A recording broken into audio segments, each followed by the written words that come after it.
여러분 오늘도 잘 견디고 계십니까? 김명준의 뉴스파이터입니다. 영화 베테랑에 보면 이런 대사가 나오죠. 어이가 없네. 네, 양파 껍질처럼 계속 나온 영화배우 유아인 씨의 마약 행각에 우리 모두 어이가 없네 중얼거렸습니다. 그런데 어제 그의 구속영장이 기각되는 순간 한 시민이 어이가 없는지 들고 있는 커피를 유아인 씨에게 던졌는데요. 그걸 맞은 유아인 씨, 죄송하다고 언제 고개 숙여냐는 듯 바로 어이가 없네 라는 표정을 지었습니다. 네? 영화 속 형사였던 황정민 씨 대사 막 떠오르신다고요? 참 재밌게 사시네. 근데 죄는 짓고 살지 맙시다. 바로 이건 말입니다. 5월 25일 목요일 김명준의 뉴스파이터 잠시 뒤에 이 장면 살펴보도록 하겠습니다.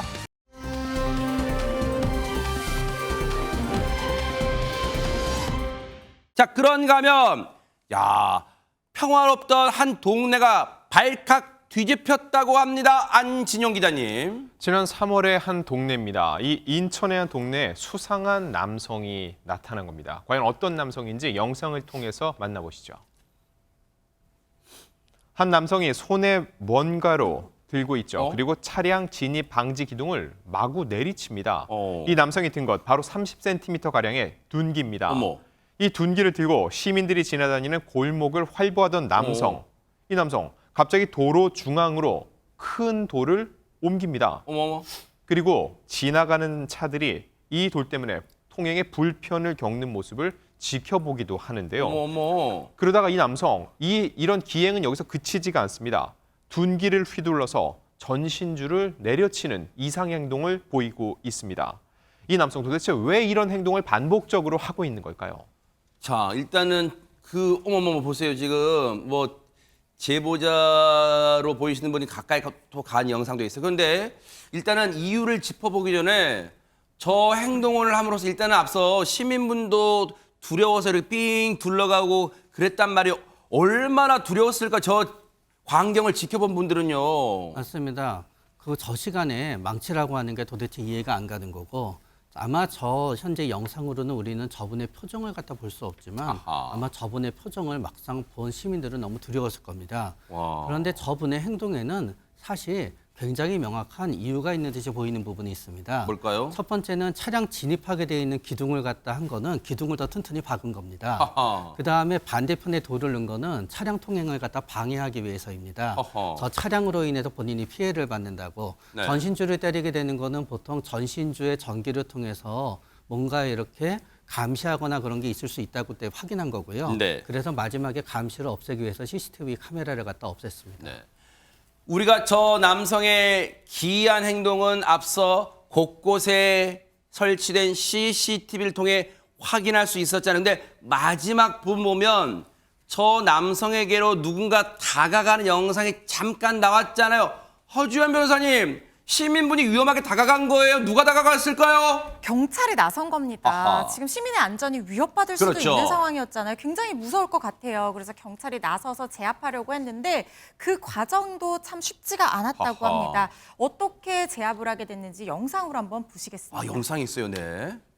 네, 신고받고 출동한 경찰, 수상한 행동하는 남성 발견하고 멈춰서서 다가갑니다. 네. 둔기를 내려놔라 이렇게 경고를 했지만 남성 계속해서 아랑곳하지 않고 경찰에게 심지어 저렇게 위협을 가하는 어머머. 그런 모습을 보입니다. 몇 차례 경고에도 상황이 점점 악화되니까 저렇게 경찰이 도주로를 차단했고요. 네. 뭔가 지금 신호를 주고받는 모습이 나옵니다. 남성 네. 막아서고 뒤쪽에 경찰이 다가가죠. 그리고서 앞에 있는 경찰 신호를 주니까 바로 테이저건을 쏴서 제압에 성공을 하게 됩니다.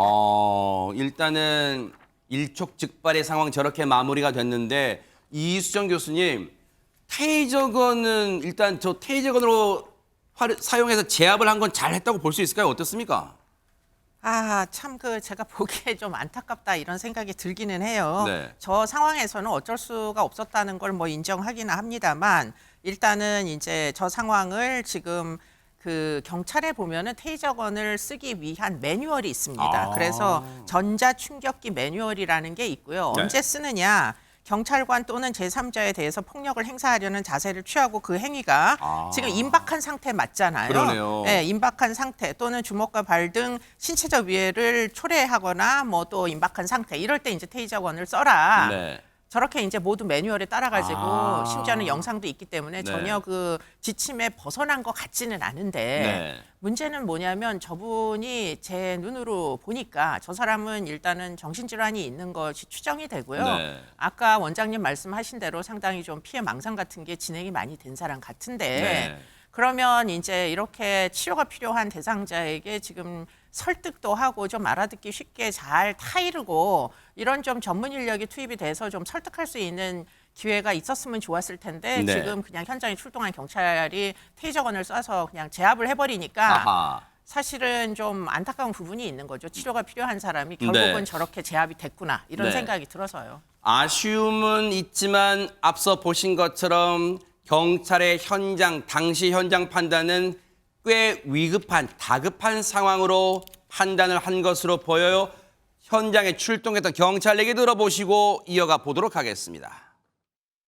현장 와서 보니까 저희한테 소리 지르고 내려놓을 생각을 안 하고 거기서 이제 계속해서 대체하고 있으면 시민들도 지나가는 그런 도로여가지고 이제 위험성이 있을 것 같아서 제압 필요성이 있을 것 같아서 테이저건 발사했어요. 자, 경찰은 이렇게 대응을 했습니다. 현장에서. 그러면 저렇게 테이저건을 맞고 검거가 된 남성은 지금 어떻게 됐을까요? 최재문 교수님. 아까 여러 가지 부신 부분 중에 전신주하고 CCTV 설치 기둥을 막 때렸잖아요. 그랬죠. 부셨잖아요. 그래가지고 그것 때문에 현재 특수재물 손괴죄로 현행범 체포돼서 조사를 받고 있는 상황입니다. 네. 일단은 시민들이 다치지 않고 주변 시민들이 다치지 않고 일단 검거됐다는 게 천만 다행이었다 이런 생각을 해봅니다.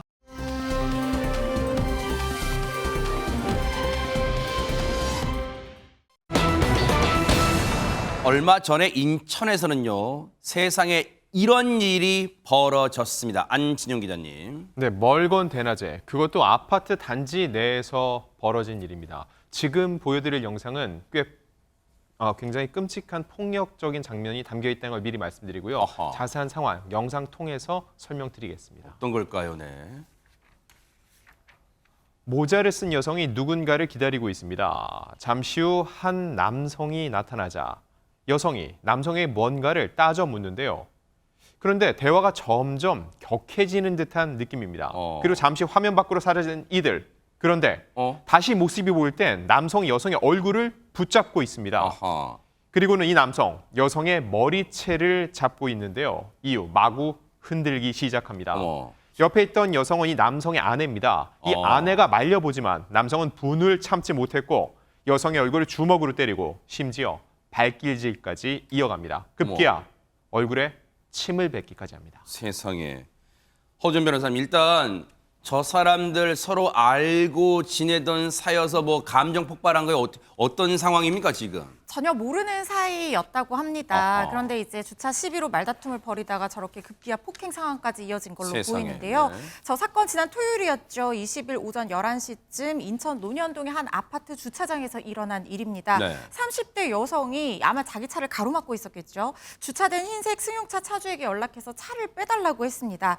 차주인 남성이 나타났는데 전화를 받지 않았던 모양이에요. 보통 저렇게 되면 전화를 하면은 나와서 빼주는데 전화를 안 받으니까 나중에 나타난 겁니다. 네. 그래서 전화 왜 안 받았냐 이렇게 얘기를 하니까 뭐 차에 있었다 이렇게 얘기를 하고 그러니까 이 여성이 상식적으로 그러시면 안 되죠라고 얘기를 했더니 그거에 이제 전화를 왜 안 받았냐니까 전화기가 차에 있었다고 네. 그렇게 말한 거예요, 이유를. 네, 그렇게 얘기를 하니까 연락해서 차를 빼달라고 기다렸던 여성이 상식적으로 여기에 차를 대시면 안 되죠. 전화기 가지고 가셔야죠. 이렇게 얘기를 했더니 네. 갑자기 이제 욕설을 섞어서 서로 말다툼을 하게 됐고 하하. 그러다 급기야 저렇게 폭행까지 이어진 겁니다. 어머. 영상 속에 이 건장한 체구의 남성이요. 그런데 이 전직 보디빌딩 선수로 지금 알려지고 있거든요.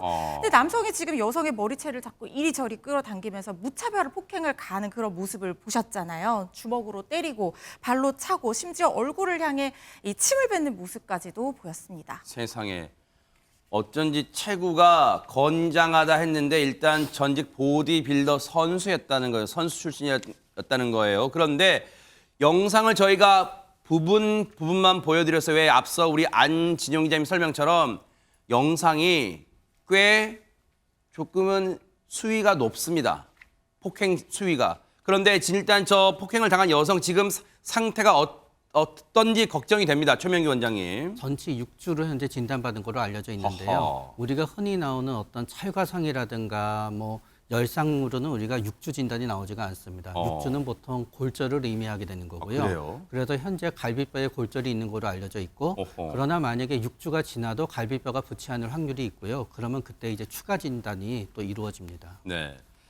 저희가 앞서는 영상 없이 현장 영상을 없이 일단 부분의 상황을 우리 안진용 기자님이 설명을 드렸는데 당시 현장 육성이 담긴 영상을 좀 들어보시고 대체 어찌된 일인지 같이 보시고 이어가 보도록 하겠습니다.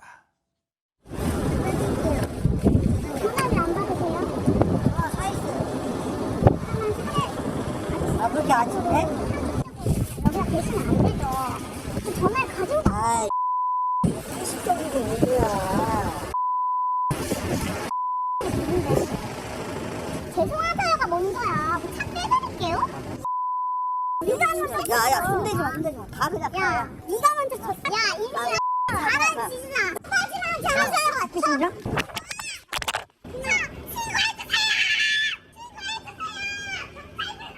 그런데 폭행이 이루어진 건 분명해 보여. 왜? 영상에 블랙박스 영상에 고스란히 남아 있으니까요. 이 폭행에 대한 남성의 입장은 뭘까요? 최진봉 교수님. 일단 남성 입장을 전달해 드리겠습니다. 가해 남성은 논란이 커지자 일단 사과를 했습니다. 자신의 잘못을 인정을 했는데 사과가 아니고 인정이라고 표현하겠습니다. 인정을 하고요. 그러면서 뭐라고 얘기하냐면 지금 여성, 그 피해를 당한 분이죠. 여성이 자신의 임신한 부인의 배를 찔러서 화가 났다. 이렇게 지금 얘기를 하고 있고요. 네. 또 여성이 저희 와이프를 밀치고 막 이런 상황이니까 너무 화가 나서 유산되기 일보 직전이었다고 주장을 합니다. 이것도 본인의 주장입니다. 그리고 가해 남성은 경찰 조사에서 임신한 아내를 여성이 먼저 밀치고 저와 아내도 폭행을 당했다라고 반박을 하면서 쌍방 폭행을 주장하는 것 같은데요. 그러니까 저 개인적인 의견은 저렇게 지금 화면에 나오는 것처럼 영상에 나오는 것처럼 저렇게 과격하게 여성을 폭행을 하는 것이 과연 이 말로 정당화될 수 있을지는 상당히 의문이다 이런 생각이 듭니다. 현재 폭행을 당한 여성은 병원에 입원 중입니다. 앞서 말씀드렸죠. 갈비뼈가 부러지는 전치 6주에 지금 진단을 받았어요. 저희가 피해자 측과 연락을 취했고 피해자의 남편분과 어렵게 통화가 됐습니다. 얘기 들어보시고 이어가 보도록 하겠습니다. 지금 많이 아프고요. 지금 갈비뼈 그 골절 외과 진단은 6주 나왔고 지금 신경외과로 또 이제 허리 쪽이 조금 그 근육이 파열 좀 된 것 같아서 4주 정도 진단을 받았거든요. 이번에 있고 지금 휠체어를 타고 있어요. 어디를 맞았는지는 기억조차 못할 정도로 다 맞았다고 보시면 되거든요. 전혀 사실 무근이고요. 와이프는 그쪽 임산부를 뭐 전혀 터치하거나 그런 사실은 전혀 없어요. 처음에 남자가 먼저 쳐서 남자를 이렇게 밀쳤거든요. 남자가 이제 먼저 폭행을 해서 경찰 쪽에서는 이제 영상을 같이 확인했었어요. 남자가 때려서 어깨를 이렇게 같이 밀친 거 그 장면밖에 없어요.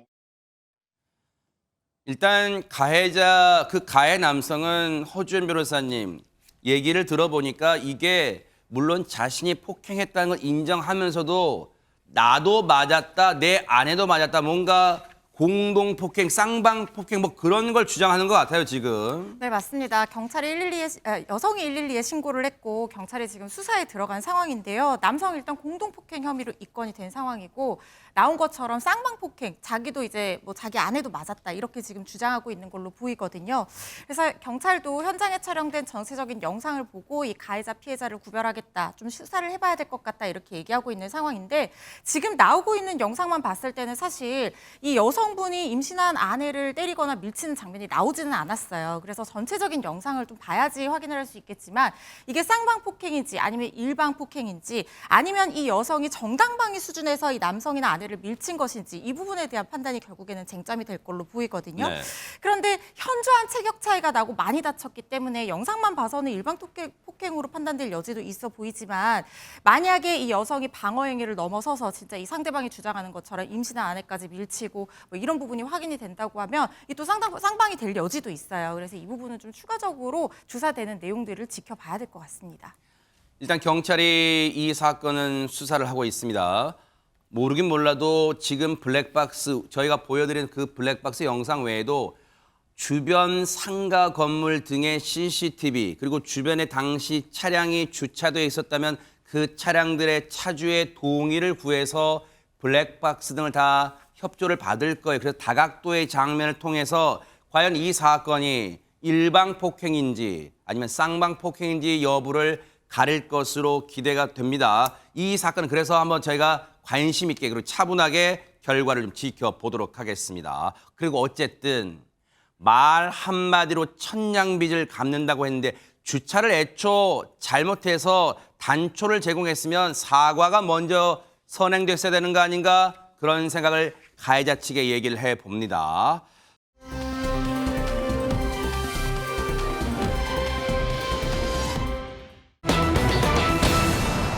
자, 분위기 바꿔봅니다. 가이드로 변신한 윤 대통령, 아니 안진용 기자님, 대통령이 투잡 뛰는 겁니까? 뭡니까? 네, 어제 바로 용산 대통령실입니다. 윤석열 대통령이 초중고생 50여 명에게 둘러싸였는데 일단 이 아이들이 왜 대통령실에 왔는지 궁금하시죠? 아하. 어제는 한국형 발사체 와, 진짜 많이 누리호가 왔다. 와. 3차 발사하기로 한 날입니다. 네. 그래서 다 같이 3차 발사 장면을 함께 시청하기 위해 참관 행사를 위해서 지금 보시는 것처럼 어린이들이 모인 겁니다. 아하. 하지만 누리호 발사가 준비 과정에서 기술적인 문제가 발생하며 하루 연기가 됐죠. 네. 대통령실은 긴급하게 대체 프로그램을 마련하게 됐는데 바로 학생들을 데리고 대통령실 관람을 시켜주는 것입니다. 그리고 지금 보시는 것처럼 윤 대통령이 직접 가이드가 돼 아이들에게 이곳저곳을 소개했습니다. 이야, 보니까 뭐 초등학생만 저학년만 있는 게 아니라 교복 입은 중학생처럼 보이는 학생들도 있었어요. 많은 다양한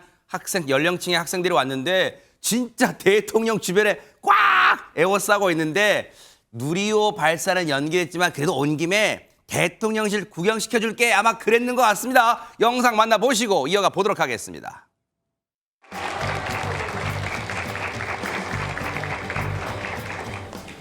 누리호가 뭐지?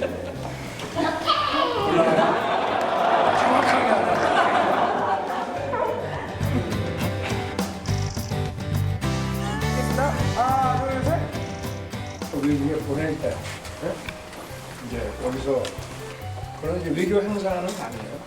어떻게 외무부 장관이 된 소감? 정상이 되는 건데 지금 몇 살이지? 12살. 그럼 뭐 30년 후에 대통령 될 수 있어. 공개되는 또 장관들이 전부 참석을 해, 양국에. 그러면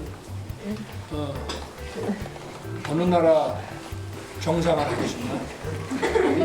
이게 너무 사람이 있잖아. 이게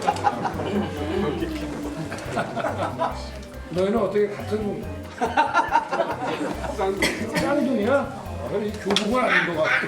교복 아니고 세워서 참 아이들은 언제 봐도 참 천진난만하고 좀 사랑스럽네요. 아이들도 물론 누리호 3차 발사 그게 성공하는 장면을 봤으면 더 기쁨이 2배였겠지만 그래도 덕분에 대통령실 견학을 했으니 아주 그냥 기분 좋았을 것 같아요. 오전 변호사님. 제가 어렸을 때 만약에 이 자리에 있었다고 하면은 대통령실도 직접 보고 대통령님이 직접 이 대통령실 안내해주기도 하고 얼마나 좋은 추억이 그러니까요. 되겠어요. 네. 성인이 돼서도 기억에 많이 남을 것 같은데요. 네. 예정이 없던 이 대통령실 견학이었습니다. 아이들 손을 잡고 다니면서 윤 대통령이 직접 하나하나 또 다 설명을 해줬다고 하는데요. 아이들이랑 질문을 주고받기도 했다고 합니다. 네. 윤 대통령 학생들 2층 집무실로 먼저 안내를 했는데요. 방이 작냐 아니면 생각보다 크냐 이렇게 물어봤대요. 네. 그랬더니 애들이 생각보다 크다라고 대답을 했다는 거예요. 네. 그랬더니 윤 대통령이 미국 백악관 이 대통령 집무실인 오벌 오피스랑 비슷하다 이렇게 또 설명을 해줬다고 합니다. 그리고 옆에 앉아있는 한 여학생한테 몇 살인지 물어봤대요. 그래서 아이가 12살이에요 이렇게 대답을 했더니 너 30년 뒤에 대통령 될 수도 있겠다. 외국에서는 30대 후반이나 40대 초반에 대통령이나 총리하는 사람 많다 이렇게 얘기를 그러네요. 했어요. 맞아요. 네. 산나 마린 총리도 34살에 대통령이 됐잖아요. 네. 총리가 됐잖아요. 그래서 그 부분을 얘기를 한 것처럼 보이고 또 확대회장으로 자리를 옮겨서 즉석에서 모의 정상회담도 열렸다고 하는데요. 네. 한 학생이 손을 들어서 이런 질문을 했다고 합니다. 요즘에 북한 미사일 공격이나 이런 것들 어떻게 대처하실 겁니까? 야! 이렇게 물어봤다는 거예요. 네. 요즘 초등학생들 너무 똑똑합니다. 수준 높은데요, 네. 그러니까요. 그래서 윤 대통령이 한미 간의 공고한 안보 협력 태세로 막아야 됩니다. 이렇게 정상회담을 직접 하듯이 답변을 했다고 네. 합니다. 자라나는 꿈나무 어린이들을 또 지켜보는 대통령 흐뭇한 표정도 이제 확인할 수 있었는데 그 꿈나무들과 특별한 행보를 한 게 또 있다고 합니다. 영상 만나보시고 이어가 보도록 하겠습니다. 자랑스러운 발명인 여러분, 끊임없는 열정으로 도전을 거듭하고 있는 여러분이 정말 자랑스럽습니다. 알로가 있는 우상 감독입니다. 과기부 장관상을 받은 학생입니다. 환경 보호에 조금 더 이바지할 수 있었으면 좋겠습니다. 네, 아이고 수고 많았어요. 초등학생이네? 세 번째 이렇게 캐리어 연면의 바리게이트를 잡아당기면 1차선 도로를 커버할 길이까지 펼칠 수 있고 만약 사고 면적이 넓다면 다른 바리게이트와 연결해서 이거는 뭐지? 이제 해보시면 이게 됩니다. 바리게이트입니다. 해보시라고요. 그러면 이걸 이렇게 당기시면 연면을 이렇게 당기시면 됩니다.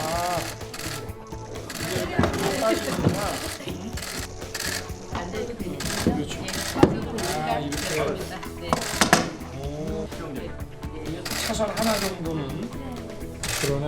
이거랑 같이. 이거는 그거는 지금 기존사요. 기존에 있던 것들이고요. 뭐 이렇게 체험, 뭔가 발명품 같아 보여요. 그런데 안진용 기자님, 저 학생이 아니 대통령 할아버지 제 작품 망가뜨리면 어떡해요? 이거 따졌을까요? 일단 저것이 궁금하실 텐데요. 12일 열린 제58회 발명의 날 기념식입니다. 특히 이 청소년 발명 전시회장을 직접 찾아서 저렇게 관람 및 체험을 하기도 했는데 일단 저 왼쪽 페달을 밟으면서 우산이 빙글빙글 돌아 물기를 털 수 있는 발로 밟는 우산 건조기를 만든 최소연 양의 이 발명품은 과학기술정보통신부 장관상까지 받았습니다. 그래요? 그리고 말씀하신 그 해프닝 오른쪽 사진인데요. 네. 돌발 상황이 벌어진 겁니다. 휴대용 접이식 바리케이트 캐리어인데 이것을 그대로 딱 밀어 당기지 않고 밑으로 내리며 당기는 과정에 손잡이가 저렇게 빠져버린 거죠. 그래서 윤 대통령이 이걸 다시 한번 맞춰보려는 노력을 했는데 결과적으로 잘 되진 않았고요. 네. 이 옆으로 부서진 건 치우고 나서 계속 행사가 진행이 됐습니다. 네. 저게 이제 발명품이니까 아마 이제 상품성으로 진짜로 나오게 되면 그때 하나 사주세요. 그러면 또 많이 또 기뻐할 거야, 아이가. 그런데 최진봉 교수님, 가만히 곰곰이 요즘 기사 본 걸 떠올려 보면 가정에 따라 그런지 몰라도 유독 5월에 대통령 부부의 그 아이들과의 만남이 잦아요. 그렇죠. 아무래도 이제 5월이 어린이날도 있고 또 행사가 공교롭게도 이번에는요. 5월 4일날 뭘 했냐면 용산 어린이공원 개장을 했어요. 그러네요. 그러니까 이름이 어린이공원이잖아요. 아하. 그러니까 당연히 어린이들을 초대할 수밖에 없는 구조였고 그게 5월 4일에 아이들과 만났고 5월 5일은 어린이날이니까 또 아하. 어린이날은 대부분 다 대통령이 이렇게 본인이 집무실로 아이들 초청해서 행사도 하고 시간도 보내고 이런 시간을 갖는 거고요. 네. 그리고 이제 14일 날 어린이 축구 야구 선수들 불렀어요. 네. 그래서 아이들하고 뭐 우연일 수도 있고 뭐 5월이 또 아무래도 어린이들에게 좀 의미 있는 달이기도 하니까 그렇죠. 많이 보이는 것 같고 그리고 이제 앞서 우리가 봤던 여러 영상들을 보면 아이들하고 함께 있는 모습을 쭉 봤지 않습니까? 저는 여러 가지 의미가 있다고 생각해요. 그러니까 여러 가지 행사들이 5월에 많기 때문에 만난 것도 있지만 정치적인 부분으로 본다고 하면 아이들과 함께 있을 때는 항상 웃는 모습이에요.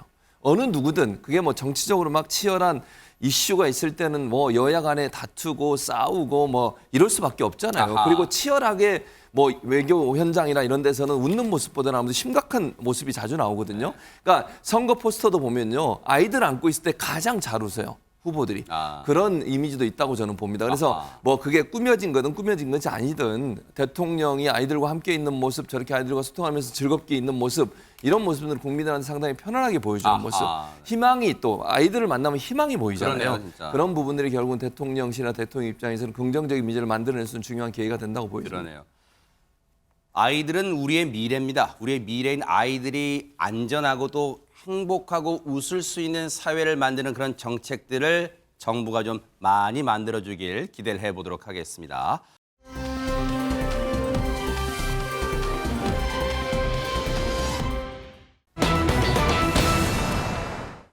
어제 과연 이 사람이 구속되느냐 마느냐에 관심이 쏠렸었죠. 허주원 변호사님.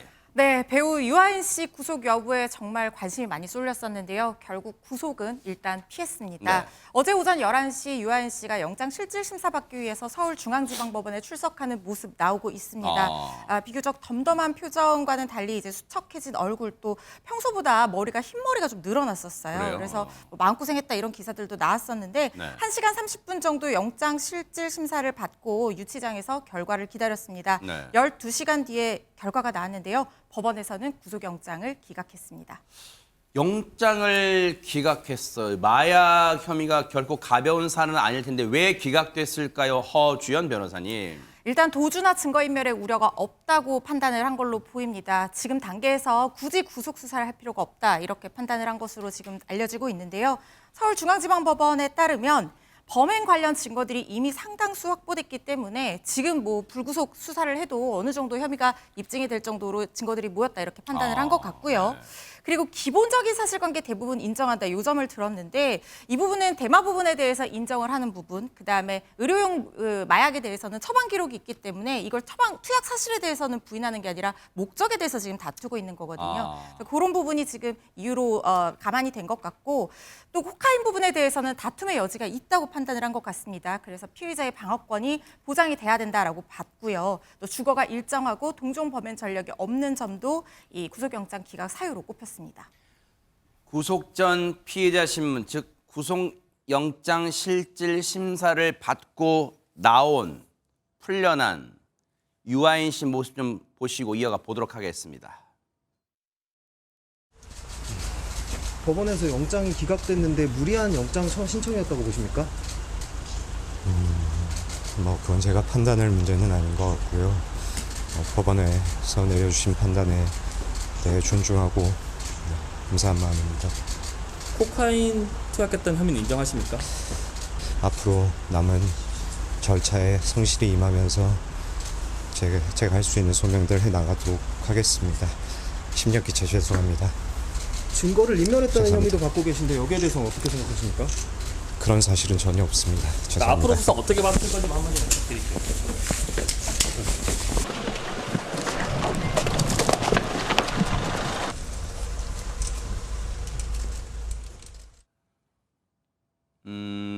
방금 마지막 부분 보셨어요? 뭔가가 날아왔고 유아인 씨의 뭐 이 등 아래쪽인지 허벅지 쪽인지 어쨌든 다리 쪽인지 어쨌든 뭔가 순간적이어서 자세히 못 봤는데 어디 뒷부분 닿았단 말이에요. 뭐가 날아온 거예요, 안진용 기자님? 이날 유아인 씨 구속은 면했지만 분노한 시민이 던진 저 커피가 담긴 페트병은 피하지 못했습니다. 어젯밤 11시 반쯤 기각 소식을 접한 유아인 씨가 마포경찰서 유치장을 빠져나와 취재진 문답 후에 저렇게 차량으로 이동하는 과정이었는데요. 네. 이때 한 남성이 던진 커피 페트병을 맞고 양복이 젖었습니다. 네. 유아인 씨 이때 미간을 찡그린 채 잠시 뒤를 돌아봤지만 관계자의 엄호 속에 서둘러 자신의 승용차로 이동해서 마포경찰서를 떠났습니다. 네. 그리고 이 페트병을 던진 것으로 추정되는 남성은 후드 모자를 뒤집어 쓴 채 자리를 떴습니다. 네.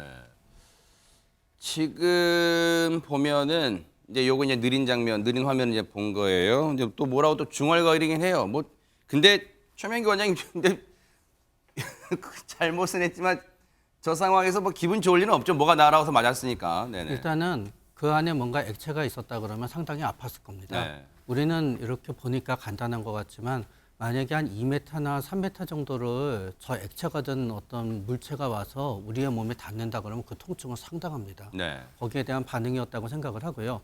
그리고 물론 우리는 죄를 지면은 벌을 받아야 되는 건데 네. 벌을 받는 거의 전제는 그 벌을 받는 게 끝내면은 이 사회에 다시 복귀하는 게 전제가 되거든요. 네. 그래서 저는 저기에 대해서 심각한 죄를 묻고 우리가 분노하긴 하지만 경호하거나 경멸하거나 혐오하거나 조롱하거나 그런 건 맞지 않다고 생각합니다. 네.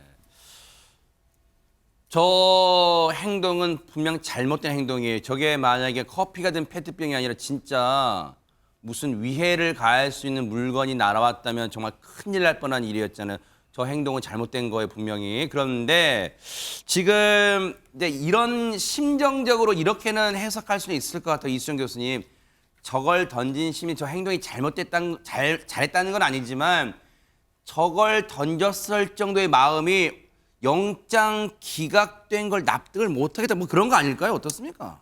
그럴 개연성이 굉장히 높죠. 만약에 일반인이 지금 이렇게 코카인까지 한 혐의로 영장이 이제 청구가 됐다면 아마 기각이 안 됐을 개연성이 훨씬 더 높지 않을까요? 더군다나 지금 주거지를 속였어요. 주민등록상에 거주지가 있는데 네. 처음에는 거기로 얘기를 했는데 실제 거주지가 다른 데 있다고 지금 알려지고 있거든요. 그래가지고 결국은 증거물을 확보한 것은 현재 거주하고 있는 실거주지에 가서 지금 이제 대마의 이제 그 증거들을 다 확보를 했다고 합니다. 네. 그렇기 때문에 이런 뭐 주거지를 속이고 이런 뭐 부분은 물론 뭐 검찰에서 보강을 해서 다시 구속영장을 청구하리라고 예견이 되지만 네. 사실은 그렇게 뭐 지금 정직하게 대응을 하고 있지는 않은 것으로 보여서 결국 그래서 이제 그런 부분에 대해서 뭐 쟁점이 되니까 아마 보강을 할 뭐 상황에 놓여 있는 것으로 보이고요. 네. 그런 부분을 지금 이제 시민들은 참기가 어렵다 이런 입장이신 것 같고 왜 그러면 이분들이 이렇게까지 화가 나셨나 그거는 유아인 씨가 지금까지 보여준 그 태도들 때문입니다. 사실은 굉장히 사회적인 문제에 관심이 많았고 정의의 편에 서서 여러 가지 문제를 이제 공감하는 듯한 태도를 보이면서 사실은 마약의 의존증 그것도 마약도 여러 가지를 이제 몰래 사용을 한 데다가 네. 지금 또 다른 문제는 혼자 한 게 아니에요. 여러 그렇죠. 사람이 네. 지금 했고 또 중간에 뭐 이렇게 전달을 한 중간 지점에 있었던 것 같기도 하고 이런 여러 가지 혐의가 있기 때문에 그래서 시민들이 격분하시는 건 너무 이유가 충분하다 이런 생각이 듭니다. 네. 허준 변호사님이 이제 법조인이니까 요거 하나 여쭤보고 얘기 넘어가 볼게요. 일단 앞서 영장 기각되고 나오니까 기자들 질문 중에 그거 있었잖아요. 증거인멸 혐의를 받고 계신데 어떻게 생각합니까 했더니 그런 사실은 전혀 없습니다라고 단호하게 얘기했는데 이게 정황이 자기 주거지를 허위로 알려줬고 나중에 어쨌든 경찰이 잘 알아내서 실제 거주지를 압수해서 여러 가지 증거물을 확보했잖아요. 그리고 대마초도 처음에 혼자 피웠다 했다가 관련 증거들 들이미니까 여러 명과 함께 했다고 영장실질심사에서 말을 바꿨잖아요. 그러면 이게 우리가 흔히 아는 표현으로는 죄질이 나쁜 거 아니에요? 그렇죠. 사실 이런 부분에 대해서는 증거인멸 시도가 있었다라고 볼 수 있는 부분이죠. 그런데 사실 주거지가 이제 숨겨진 주거지에서 실주거지를 찾아내서 압수수색을 해서 거기에서 얻을 수 있는 증거를 다 경찰이 지금 확보를 했다 이렇게 법원에서 판단을 한 것 같아요. 네. 그러니까 그 이전 단계에서 만약에 구속영장을 청구를 했다라고 하면 뭐 결과가 또 달라졌을 여지는 있지만 지금 법원에서 보는 것은 지금 단계에서 이 구속수사의 필요성에 대해서 증거인멸이나 도주 우려를 보는 거거든요. 근데 뭐 내용을 보면은 경찰이 지금 신청 사유 중에 새롭게 추가를 했던 것이 공범을 도피하려고 시도를 했던 부분이라든가 주거지를 숨긴 부분이라든가 이런 것들을 들었는데 이게 지금 단계에서의 증거인멸 시도가 있었다라고 보기까지는 이제 소명이 좀 덜 되고 받아들여지지 않은 부분이 아닌가 이런 생각이 들고요. 그리고 지금 문제가 되는 것이 또 코카인 부분인데요. 코카인이 지금 특정이 상당히 난항을 겪고 있는 걸로 보입니다. 그러니까 이 보통 영장실질 심사를 할 때 법원에서 영장을 기각을 하게 되는 이유가 혐의 자체가 다툴 여지가 많다라고 하면 피고인 방어권 차원에서 불구속 상태에서 수사를 받게 해주거든요. 근데 경찰 입장에서는 상당히 당혹스러울 수 있죠. 왜냐하면 모발에서 이게 검출이 됐잖아요. 그런데 어디에서 어떻게 했는지까지 최대한 구체적으로 특정이 돼야지 이게 처벌로 이어질 수 있는 부분이고 유 씨가 이 부분에 대해서 부인을 하고 있기 때문에 법원에서는 이게 어느 정도 특정이 안 돼서 다툴 여지가 어느 정도 충분히 남아 있다라고 봐서 방어권 보장 측면을 좀 더 중하게 평가를 한 걸로 보입니다. 조금 전에 얘기 나왔던 공범 도피 의혹에 관해서 입장 내놓은 게 있어요. 그 마저 들어보시고 이어가 보도록 하겠습니다.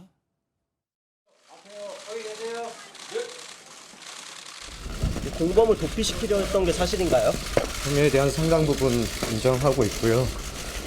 공범을 도피시키는 그런 일은 전혀 시도하지도 않았습니다. 증거인멸 부분 어떻게 소명하셨나요? 증거인멸과 관련해서 전혀 사실과 다르다고 말씀드렸고 제가 밝힐 수 있는 모든 진실 그대로 밝혔습니다. 후회 없으십니까? 후회하고 있습니다. 후회하고 있다고 밝혔으니까 그게 진심이길 바라고요. 그리고 여러분도 이제 요즘은 다 이제 법률 상식 많이 해박해지셨겠지만 구속영장이 기각됐다고 해서 죄가 없는 건 아니잖아요. 앞으로 재판 과정 지켜보도록 하겠습니다. 뉴스파이터가 눈 부릅뜨고요.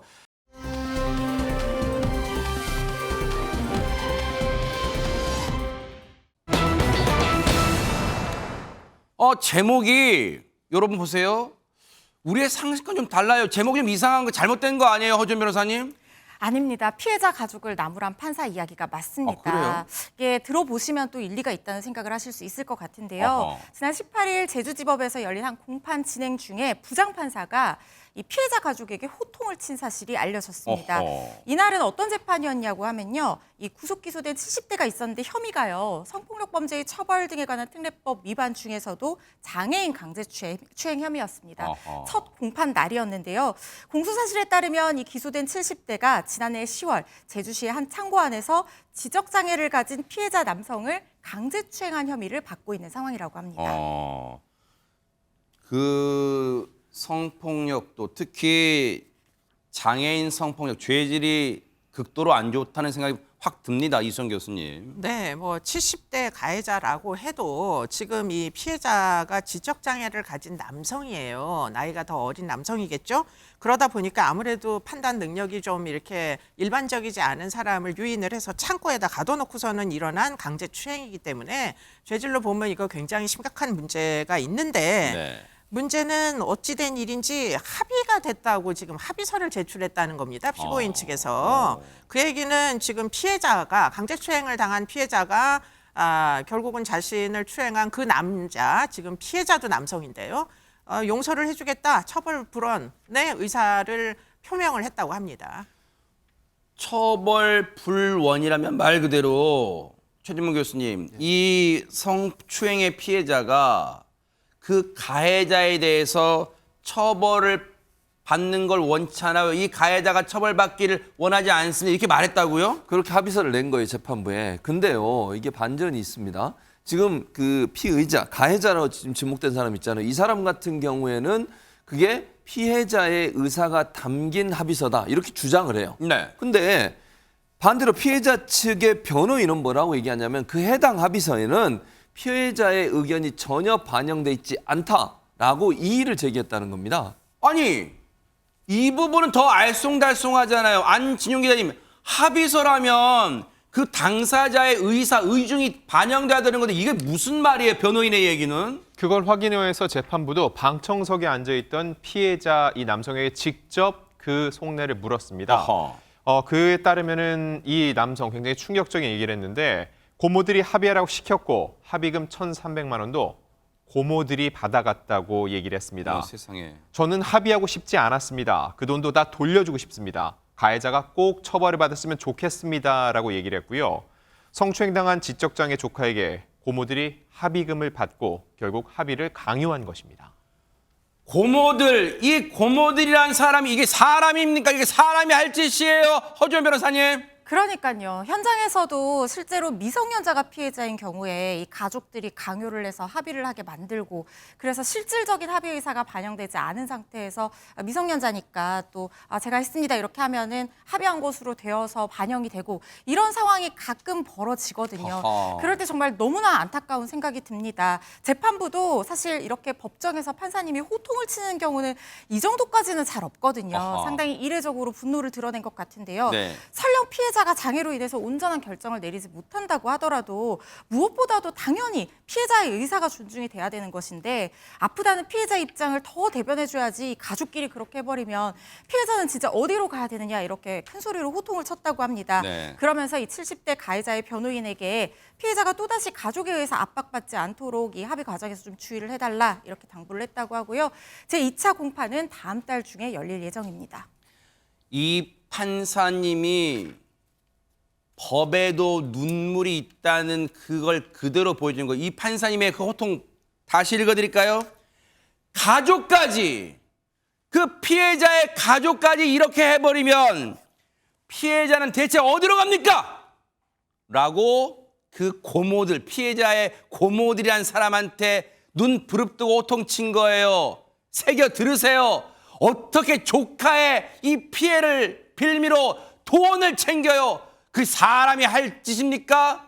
반성하기 바랍니다. 2차 공판까지 쭉 한번 지켜볼게요.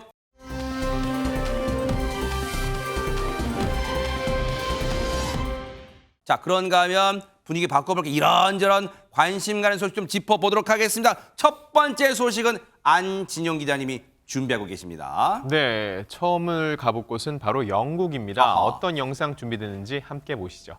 네. 네, 영국 가봅니다. 네.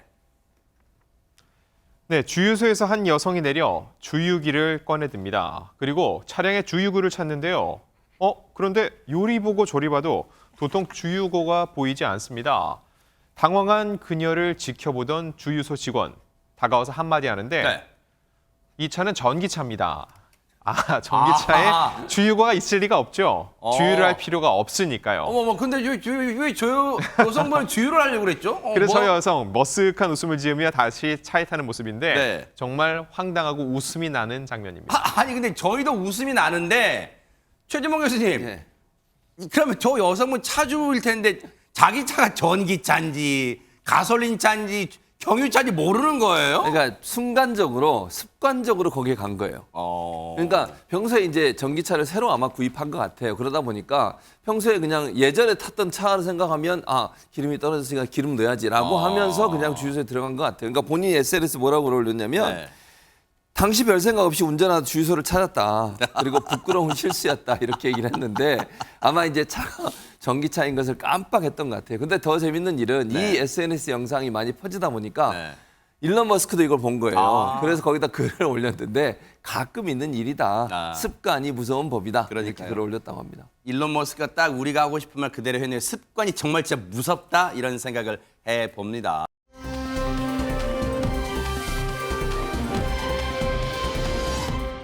그 다음으로 가볼 곳은 어딜까요? 허주연 변호사님. 네, 저 멀리 남미 볼리비아인데요. 뭐? 요즘에 낮에는 굉장히 덥잖아요. 네. 그런데 이 영상 보시면 뭔가 등골이 오싹 서늘해지면서 시원해지는 기분 느끼실 어허. 수 있을 것 같은데 네. 영상 한번 보시겠습니다. 뭘까요? 네.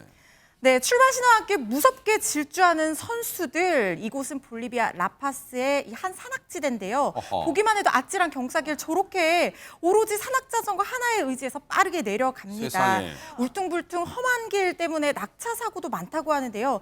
아슬아슬한 아이고, 아이고. 곳에 낙차 사고 실제로 보이는 부분입니다. 어머머머 이런 데도 와요? 네, 다리도 아슬아슬하게 건너고요. 오호. 계단도 내려오더니 점프하는 모습 지금 보이시죠? 어허. 100명이 넘는 참가자들이 있다고 하는데 과연 1등은 누가 했는지 야. 짜릿한 경기 장면이었습니다. 그러니까요. 근데 1등도 관심이 한데 진짜 저러다가 안 다칠까? 진짜 저런 데를 내려옵니다. 이수영 교수님. 네, 뭐 아주 보기도 그냥 경쾌하고 아주 속이 시원한데요. 네. 저 이제 경기가 지금 고속 다운힐 경주라고 알려져 있답니다. 볼리비아 라파스라는 곳에서 이제 그 경기를 하는데요. 네. 3.6km 최장 할강 코스라고 알려지고 이야. 있어요. 네, 어이구, 뭐 어이구, 네. 가파를뿐만 아니라 길이도 긴 네. 그런 할강 코스인데 지금 1등 한 선수가 있는데요. 네. 6분 2초 만에 결승선을 통과했다고 알려지고 야. 있습니다. 왠지 느낌이 6분이 진짜 빠른 것 같아요. 제가 한 번도 해보진 않았지만 어쨌든 6분 2초 축하드립니다.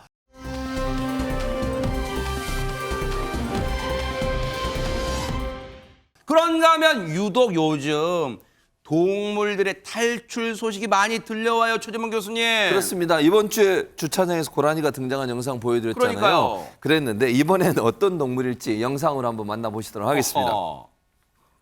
예, 지금 영상 보시면 뭡니까? 도로를 막고 있는 하얀 물체, 난데없는 돼지의 등장입니다. 어머.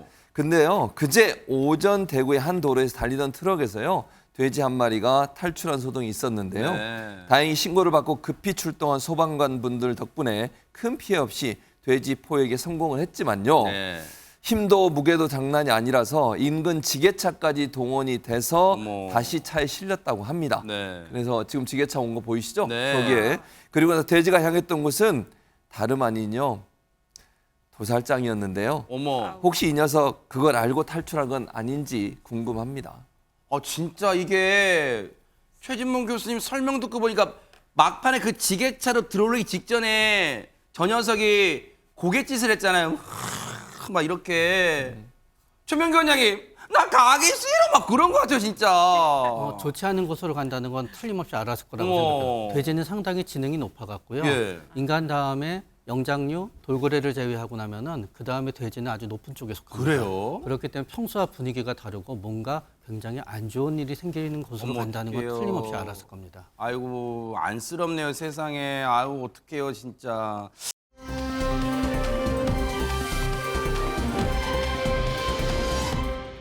자 그런가 하면 귀여움 앞에 장사가 없다 그런 말 많이 하잖아요. 안진영 기자님. 네, 미국 중남부에 있는 한 동물원에 사는 오랑우탄을 만나볼 텐데요. 오랑우탄이 귀엽냐고요? 그 정답은 영상을 보시면 알 수 있습니다. 하하. 우리 안에 있던 오랑우탄 똑똑 유리창에 노크를 하네요. 귀여운데요? 네. 그러자 3개월 된 아기를 안고 있던 할머니 관광을 관람객이 오랑우탄에게 아기의 얼굴을 보여줍니다. 아이를 사랑스러운 눈길로 바라보는 듯한 오랑우탄. 아기 얼굴에 쪽 하고 뽀뽀를 하는데요. 어머. 아기의 사랑스러운 모습에 푹 빠졌는데 저 오랑우탄 역시 사랑스럽습니다. 야 아니 혹시 저 오랑우탄도 자기 새끼를 키우는 엄마 오랑우탄일까요? 뭔가 그 모성 본능이 있나 봐요. 네, 그게 또 가능한 이유가 어린 아기가 아기일수록 영장류가 비슷해져 보입니다. 아하. 그렇기 때문에 오랑우탄이 아이의 얼굴을 봤을 때 오랑우탄의 얼굴로 봤을 수도 있습니다. 네, 어쨌든 뭔가 어떤 그 느낌이 통했나 봐요. 근데 이 영상 보고 많은 누리꾼들도 막 글을 올렸을 것 같아요. 훈훈한 반응들이 많았습니다. 오랑우탄도 엄마는 엄마인가 보다. 너무 행복해 보인다. 혹시 자기 새끼 그리워하는 건 아닐까? 뭐 이런 반응도 아이고. 나왔는데요. 오랑우탄도 굉장히 똑똑한 동물 1등이라고 합니다. 아하. 모성애가 강한 오랑우탄 행복해하는 모습이 너무 보기가 좋네요. 그래요. 동물과 인간이 공존하는 영상 늘 봐도 흐뭇한 것 같습니다.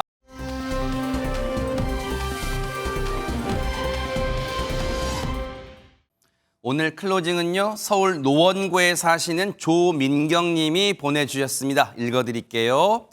초등학생 딸 둘이서 치킨을 너무 좋아해요. 그런데 대형 프랜차이즈 치킨은 엄두도 못 내고 가성비 갑이었던 편의점 치킨으로 가끔 때웠어요. 그런데 오늘 기사를 보니까 다음 달부터 가격을 20% 가까이 올린대요. 아이들 때문에 안 사 먹을 수도 없고 우리 남편 월급은 그대로고 속상하네요. 이렇게 보내주셨습니다. 아 진짜 내 월급 빼고 다 오른단 말이 실감나는 요즘이죠. 진짜 우리 서민들 주머니 사정 좀 달래주는 대책이 나오길 기대해봅니다. 김명준의 뉴스파이터 여기서 마칩니다. 함께해 주신 여러분 고맙습니다.